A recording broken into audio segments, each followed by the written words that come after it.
kita latihan sedikit tentang vektor. Ya, kita diberikan dua buah vektor A dan B sebagai berikut, kemudian kita disuruh mencari dot produknya, sudut antara kedua vektor, serta proyeksinya. Nah, jadi perhatikan bahwa A ini merupakan vektor 3 dimensi ya, karena dia punya komponen di sumbu X, komponen di sumbu Y, dan komponen sumbu Z. Nah, ini notasi yang biasa digunakan pada mata kuliah ini. Nah, tetapi saya sendiri pernah nanya ya, di tahun lalu ketika saya mengambil mata kuliah ini, saya nanya ke dosennya, Pak, boleh nggak Pak kita pakai notasi vektor yang udah biasa kita pakai gitu? Kayak misalkan dulu ada notasi, kalau kita udah belajar tentang kalkulus vektor, kita bakal tahu ada namanya notasi vektor baris ya seperti ini. Jadi 3, X, dan juga Y. Ada juga notasi vektor kolom.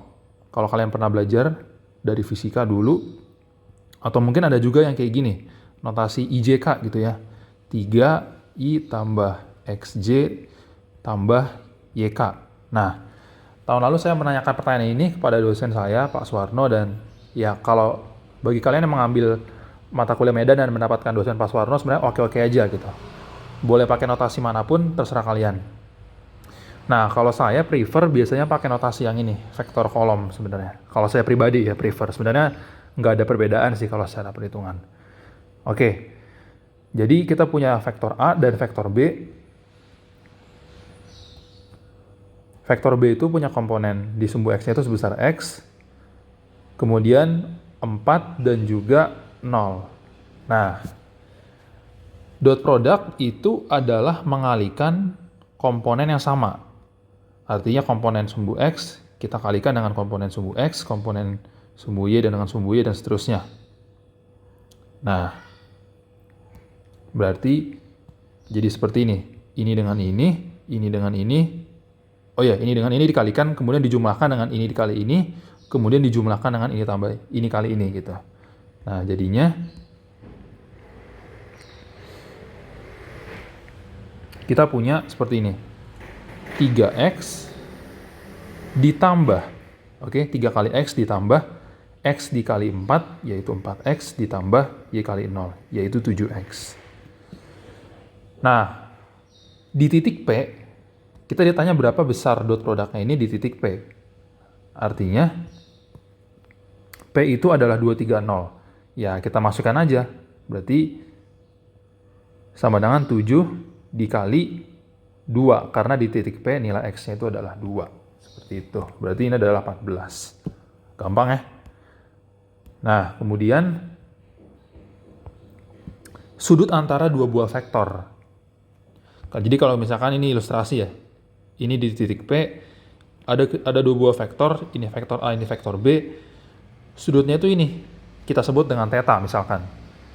Theta yang merupakan sudut dari A dan B itu bisa kita cari dengan ya trigonometri gitu. Kalau misalkan kita punya seperti ini ilustrasinya, berarti kan kalau saya tarik tegak lurus seperti ini, nah seperti ini adalah, ingat ya, kalau kita punya segitiga, ini theta, bagian bawah ini cos theta, bagian atasnya sin theta. Oke, berarti bagian segmen ini adalah cos theta. Nah, jadi dot product itu, A dot B itu bisa juga didefinisikan seperti ini. A dot B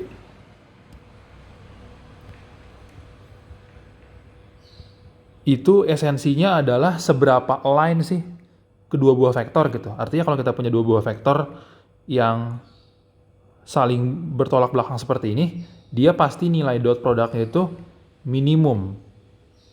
Minimum itu artinya nilainya sekecil mungkin, berarti dia negatif gitu. Kalau misalkan dia align satu arah seperti ini, dia nilainya positif dan dia bersifat maksimum. Sedangkan kalau dia tegak lurus seperti ini, dia bernilai 0 gitu. Nah, berarti kita bisa tuliskan bahwa A dot B ini adalah panjang vektor A dikali panjang vektor B dikali cos theta. Atau kalau kita mencari cos theta, bisa kita rearrange, berarti adalah A dot B dibagi panjang A dibagi panjang B gitu kan. Atau theta itu adalah cos inverse dari A dot B dibagi panjang A, panjang B, seperti itu. Nah, biar enak ya, kita cari tahu dulu nih, di titik P nilai A ini berapa, nilai B ini berapa. Berarti vektor B di titik P itu adalah 2, 4, 0. Oke, 2-nya kita ganti. Kemudian vektor A di titik P itu adalah 3, X-nya 2, Y-nya 3. Nah, berarti sudut antara vektor A dan vektor B di titik P itu adalah cos inverse. Dot produknya kita barusan dapat adalah 14 dibagi panjang vektor A. Nah, di sini panjang vektor A kita peroleh adalah akar dari 3 kuadrat. Oke, tambah 2 kuadrat tambah 3 kuadrat, yaitu akar 22. Sedangkan panjang vektor B di titik P adalah akar penjumlahan kuadrat masing-masing sukunya. Berarti akar 2 kuadrat tambah 4 kuadrat, yaitu akar 20. Nah, berarti ini adalah akar 20 dikali akar 22. Jawabannya ini ya. Nanti kalau misalkan lagi ada kuis atau ujian, silakan pakai kalkulator gitu. Nah, yang terakhir, berapa proyeksinya? Berapa proyeksi vektor B pada vektor A? Oke. Ini coba kita bersihkan dulu ya. Kita coba tambahkan lapisan baru, kita sembunyikan dulu. Nah, jadi gini. Misalkan kita punya 2 vektor nih. Ini vektor B, let's say ini vektor A, oke? Ini ilustrasi doang. Proyeksi itu kan yang ini yang dimaksud dengan proyeksi. Jadi B itu kita proyek, kita taruh di A gitu. Nah, seperti ini. Vektor inilah yang kita sebut dengan proyeksi B pada A. Jadi gitu ya notasinya, B subscript A gitu. Proyeksi B ke vektor A. Nah, gimana caranya? Let's say ini theta, sudut antara vektor B dan vektor A.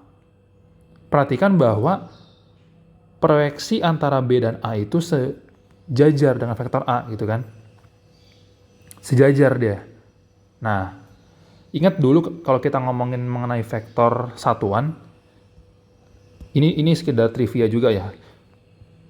Dulu kita kalau misalkan ngomongin koordinat kartesius gitu. Ini koordinat kartesius, ini vektor satuan I, ini vektor satuan J topi. Misalkan kita punya vektor seperti ini. Let's say gini, kita punya vektor seperti ini.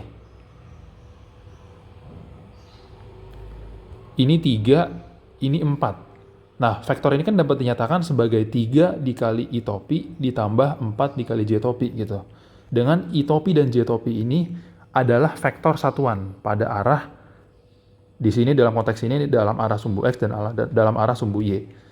Nah, artinya apa? Di sini kita bisa menyatakan B proyeksi ke A itu sebagai panjangnya dikalikan dengan vektor satuannya. Ya, let's say vektor satuannya kita sebut dengan A topi gitu. Dengan A topi ini panjangnya 1. Kayak gitu. Ini skalar ya, ini skalar, ini vektor. Mungkin kayak gini lebih enak. Nah, sekarang kita harus cari tahu nih, apa itu panjang dari B dot A. Kalau panjangnya kita perhatikan, yang ini panjangnya kan, yaitu panjang B dikali cos theta. Lihat dari sini nih, panjangnya kan trigonometri segitiga. Nah, berarti ini adalah panjang B cos theta dikali A satuan. Nah, A satuan itu apa?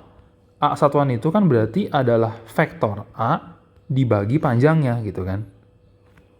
Oke, misalkan tadi ini 3i tambah 4j. 3i dibagi 3 kan i gitu. Nah, berarti kita punya panjang proyeksi B pada vektor B yang diproyeksikan ke vektor A itu dapat dinyatakan dengan B cos theta dibagi panjang A dikali A. A-nya udah bukan vektor ini lagi ya. A-nya udah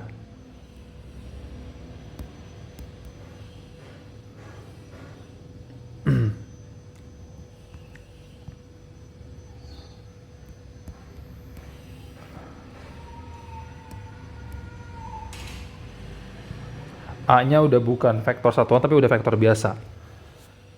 Kayak gitu. Atau mungkin yang lebih konvensional itu kalau kayak gini ya.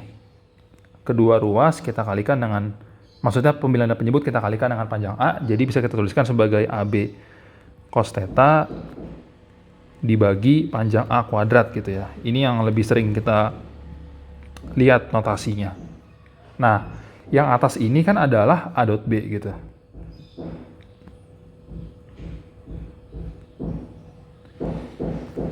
Nah, ini mungkin yang sering kita lihat di buku-buku gitu. Tetapi sebenarnya di sini yang penting adalah kita paham nih konsepnya, apa sih esensi, apa maksud dari proyeksi itu gitu.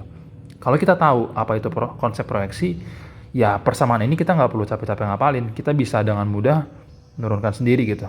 Bahkan kalau kita udah tahu dari mana asal-usulnya, biasanya sih kita udah cenderung lebih ingat gitu. Biasanya kalau aku pribadi. Nah, oke, udah.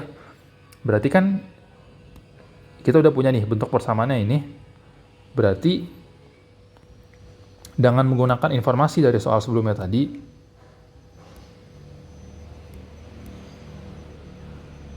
kita buka dikit ya.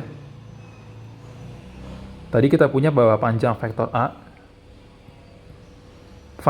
A itu adalah akar 22, kemudian A itu adalah 323, oke? Berarti kita punya vektor proyeksi B pada A adalah A dot B dibagi 22 dikali tadi 323 gitu ya. Tadi berapa A dot B-nya? Kita punya A dot B-nya itu adalah tadi nilainya 14. Nah, seperti ini jawabannya. Berarti kalau bisa kita tuliskan dalam notasi yang digunakan di awal ya, di soal itu jadinya adalah 7/11 dikali 3AX tambah 2AY tambah 3AZ. Ya, seperti itu. Oke? Gimana untuk soal ini bisa dipahami? Jadi kurang lebih seperti itu konsep mengenai vektor. Sekian, terima kasih.